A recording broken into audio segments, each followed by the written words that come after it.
je donnerai la parole maintenant à Jonathan pour mission et inclusion. Je ne sais pas si je me suis trompé tout à l'heure en disant mission et insertion, je ne suis pas sûr, mais en tout cas, Jonathan, c'est à toi. Oui. Bonjour, je vais partager mon écran pour la présentation. Donc, voilà. Voilà, pour chez Mission Inclusion, on a décidé en fait de vous présenter le soutien en dehors des milieux urbains dans une perspective vraiment de l'écoute du terrain. Donc, en fait, pour ce faire, on a sondé dans la dernière année là, une soixantaine Jonathan, d'organismes. est-ce que tu pourrais la mettre en plein écran, s'il te plaît? Ah, vous ne le voyez pas en plein écran? Ben, on voit aussi les acétates sur le côté, là. Ah, OK, excusez, Mais oui. mode Ah, diaporama, ouais, voilà. voilà. Excellent, merci Bon, OK, beaucoup. je comprends. Merci. Donc, sondé une soixantaine d'organismes et on a eu des échanges avec quelques-uns de ceux-ci dernièrement. Donc, avant d'en arriver un peu à nos échanges avec les organismes en dehors des milieux urbains, je vais vous présenter Mission Inclusion. On est une fondation publique, comme disait M. Fontan, anciennement l'œuvre connue sous le nom de l'œuvre Léger. Fondation publique qui reçoit des dons de partout au Québec, dont entre autres des dons particuliers, mais aussi des legs testamentaux, des rentes viagères. On possède aussi un grand volet de développement international, mais aujourd'hui, on va se concentrer sur le soutien au milieu communautaire québécois. Notre soutien au milieu communautaire, on le fait depuis une quarantaine, presque 40 ans, autant financièrement qu'en développement organisationnel, sur 4 grands champs d'action qui sont le soutien, la lutte à l'itinérance, le soutien aux familles vulnérables et le soutien aux aînés, ainsi que la sécurité alimentaire. Donc, les organismes communautaires qu'on soutient font partie de ces grands champs d'action-là. On soutient à 2 niveaux, soit un montant en sécurité alimentaire qui va être plus petit, en moyenne autour de 10 000 pour une année, mais qui peut se répéter d'année en année pour des actions souvent qui vont déjà exister chez les organismes, ou un soutien plus important au démarrage de nouvelles initiatives, donc pour aider un organisme communautaire qui a à développer une nouvelle action, un soutien qui peut aller jusqu'à 50 000 par année sur 3 ans, donc pour un total de 150 000 principalement, on va soutenir du salaire et les frais inhérents là, administratifs, frais qui sont associés à la ressource humaine. D'année en année, on soutient une soixantaine d'organismes. Le caractère communautaire autonome, pour nous, est très important là, dans l'analyse des projets qu'on reçoit, donc dans la nature des organismes. Donc, on soutient des organismes qui vont souvent être appelés de première ligne, là, des organismes qui sont directement en lien avec certains groupes de la population. Ça peut être des centres d'action bénévoles, ça peut être du travail de rue, de l'hébergement, des centres de jour, des cuisines collectives, des épiceries solidaires.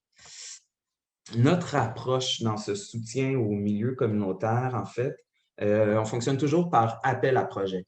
Donc, on est non intentionnel, on cible, jamais on va approcher directement un organisme qu'on trouve intéressant pour voir s'il y aurait besoin d'un soutien financier. Pour nous, c'est important que les besoins et les priorités d'action soient définis par la base, donc que ce soit le milieu communautaire qui nous exprime les besoins, tant et aussi longtemps que ça respecte nos grands champs d'action qui sont quand même assez vastes, qui sont assez larges.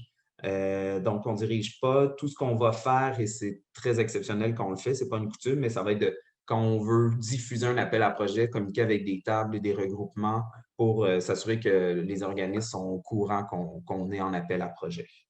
Donc ça, c'est notre façon. La relation qu'on décide de développer avec les organismes est vraiment basée sur la confiance, la communication. Donc, même au moment où on ne sait pas encore si on va être en mesure de soutenir le projet d'un organisme, on le rencontre avant physiquement, maintenant plus virtuellement, mais que ce soit en Gaspésie, sur la Côte-Nord, en Mauricie, on se rend rencontrer l'organisme. On aime beaucoup voir le milieu où agit l'organisme pour comprendre aussi sa nature, son projet, puis être vraiment en mesure d'analyser sa réalité, son action, comprendre sa vision, son approche, comment il travaille. Donc, pour nous, c'est important. Et quand on soutient un organisme, bien, cette relation-là, on la construit au travers de l'année ou des années quand c'est des projets soutenus plus longtemps. Donc, on y va pour un partenariat qui va aussi proposer du soutien organisationnel, planification stratégique, soutien à des outils de communication, diagnostic, de l'écoute, une relation qu'on veut égalitaire, où on est ouvert à s'ajuster et à s'auto-influencer. Donc, on est toujours prêt à discuter de certains critères pour ne pas être dans une certaine rigidité. Toujours ça, évidemment, balisé par nos champs d'action. Ça, c'est une saisie d'écran en fait des projets qu'on soutient actuellement partout au Québec. Sur notre site, c'est une map interactive où on peut se promener, on peut zoomer sur les ondes. L'idée, c'est de vous présenter là un peu le soutien qu'on a, parce que c'est un peu le sujet. Là. On est partout sur le territoire. À la question pourquoi c'est important d'être pour Mission Inclusion, de soutenir le milieu communautaire en dehors des grands centres urbains. En fait, simplement parce qu'il y a des besoins d'inclusion et de développement social partout. Considérant que les besoins viennent du terrain, ben, on est fermé à aucun. On est ouvert finalement pour y aller par la positive, à être interpellé par tout l'ensemble du territoire. On est annuellement toujours dans au moins 10 régions administratives. Comme vous pouvez voir, là, ça va, les îles, ben là, on le voit. Moi, en tout cas, je ne le vois pas, je pense que vous le voyez, mais il devrait y avoir une personne qui marche dans l'eau, là, donc des îles jusqu'en Outaouais, sur la côte nord. Par contre, notre constat, c'est que malgré qu'on est partout, notre soutien n'est pas représentatif. Rapidement, si on s'attarde aux icônes, il y a une icône qui est au niveau de l'itinérance, c'est la personne qui semble assise. Ben, ces projets-là, on n'en voit pas beaucoup. On les voit principalement en milieu urbain ou périurbain. On n'en voit pas beaucoup, même si l'itinérance est une réalité partout au Québec. Les projets que je vous disais plus structurants avec des montants plus importants vont surtout être en milieu urbain. En dehors des milieux urbains, on va surtout trouver des projets famille et en sécurité alimentaire. Et donc, vu que ce n'est pas intentionnel, c'est ce qui nous est proposé. On constate une certaine redondance dans les projets qui nous sont présentés. Donc, ça va aller vers un peu le constat et nos réflexions que je vais vous présenter. Donc, il y a quand même des réflexions à pourquoi il y a quand même beaucoup plus de projets et d'argent en milieu urbain, puis en dehors de la densité de la population, évidemment. Et pourquoi il y a ce manque de représentativité-là, selon nous. Donc, pour valider, ben, on s'est basé, comme je disais, sur un sondage, puis aussi sur des échanges qu'on a eu avec le milieu communautaire à l'extérieur des milieux urbains. En fait, on en arrive à deux grands constats. En fait, ce qui nous a été dit beaucoup au niveau des organismes qui sont en milieu ruraux, mais un des grands désavantages, en fait, qu'ils remarquent, c'est qu'il y a rarement ou pratiquement jamais des fondations où le milieu philanthropique va financer une initiative qui peut se ressembler deux fois dans la même MRC, dans la même région, c'est-à-dire comme si le bailleur de fonds pouvait voir un dédoublement.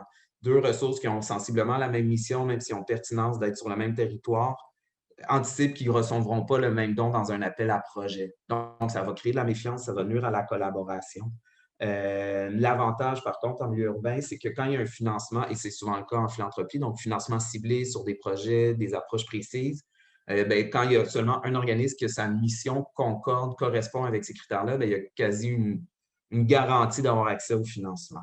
Ce qui nous a été aussi beaucoup partagé, et c'est là qu'on parle un peu d'interférence, c'est-à-dire que il y a un manque, il y a une difficulté à se réseauter quand on est en dehors des milieux urbains. Il y a beaucoup d'organismes qui participent à des regroupements parce qu'ils n'ont pas les ressources, le temps pour compter le déplacement vers Québec ou vers Montréal, ce qui coupe certains échanges informels. Si on ramène ça à la philanthropie, ça peut être des discussions entre directeurs d'organismes qui parlent d'un appel à projet, qui savent que tel projet a déjà tel philanthrope, telle fondation a déjà financé tel type de projet. Puis là, on comprend comment présenter un projet auprès d'une fondation. Souvent, ça va se faire de façon informelle par un organisme qui a déjà reçu le soutien. Ça ne sera pas dans les outils de la fondation. Et puis, on se coupe cet accès-là.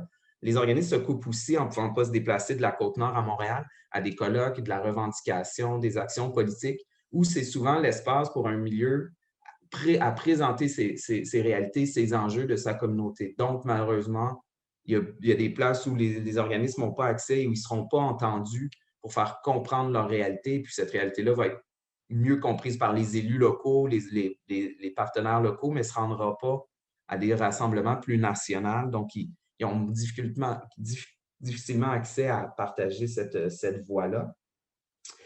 Au niveau de l'interférence, on entend aussi pour la majorité des organismes, en fait, pour tous les organismes qu'on a sondés, ils trouvent que le milieu philanthropique, souvent, les fondations, les critères sont abstraits à leurs yeux. Il y a une difficulté à saisir les critères, les thèmes précis. Donc, l'approche qu'on nous a partagée, c'est souvent de déposer le même projet à plusieurs fondations pour voir où et quand va arriver le fit.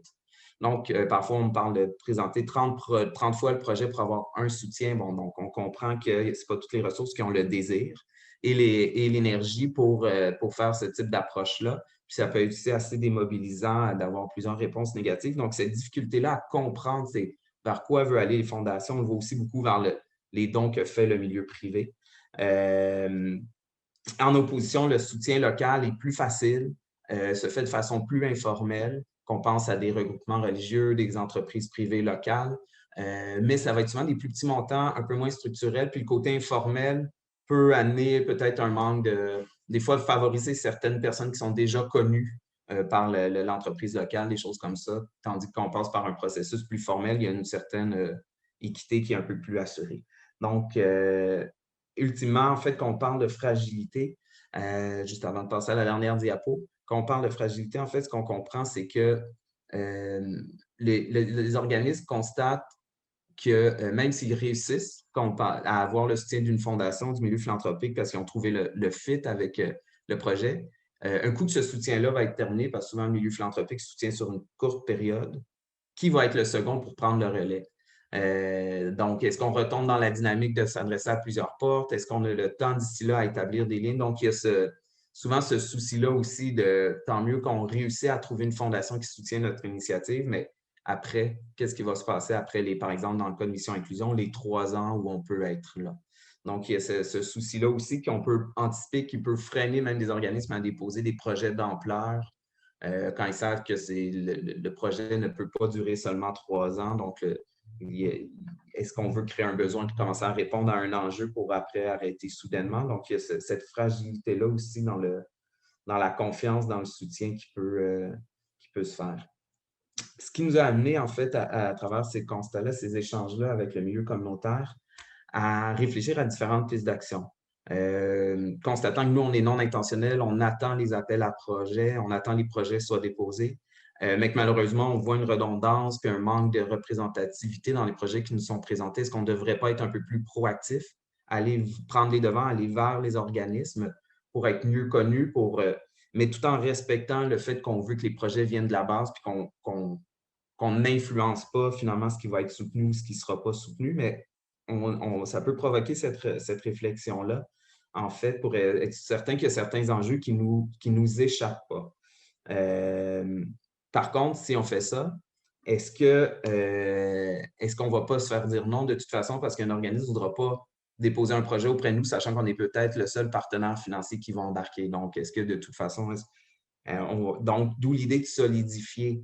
Ça se voit de plus en plus travailler entre fondations, travailler entre bailleurs de fonds pour s'assurer un certain relais, une certaine vision à long terme, toujours en respect des ADN des différents bailleurs de fonds, pour permettre une initiative sur le plus long terme. On le sait, j'ai des exemples surtout à Montréal, mais on a pu le voir avec le bâtiment 7, on peut le voir avec Centraide du Grand Montréal et le PIC.